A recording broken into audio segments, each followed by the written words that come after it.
ఓం శ్రీ గురుభ్యో నమః. అందరికీ నమస్తే అండి. శ్రీమద్ భగవద్గీత 12వ అధ్యాయం భక్తి యోగం నుంచి 2వ శ్లోకం.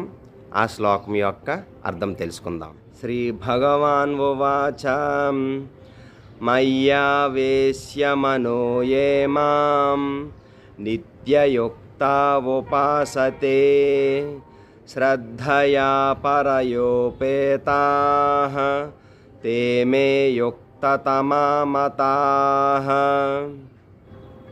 ఈ శ్లోకంలో శ్రీకృష్ణ భగవానుడు ఏం చెప్తున్నారో ఇప్పుడు తెలుసుకుందాం. శ్రీకృష్ణ భగవానుడు పలికెను, నా సాకార రూపము పైననే తమ మనస్సును స్థిరపరిచి మహోన్నతమైన దివ్యమైన శ్రద్ధతో నన్ను అర్చించడములో సర్వదా నెలకొని ఉన్నవారే అత్యంత పరిపూర్ణులని నేను భావిస్తాను అని శ్రీకృష్ణ భగవానుడు చెప్తున్నారన్నమాట. విన్నారు కదండి ఈ శ్లోకం యొక్క అర్థం. రేపు మరొక శ్లోకంతో మళ్ళీ కలుసుకుందాం.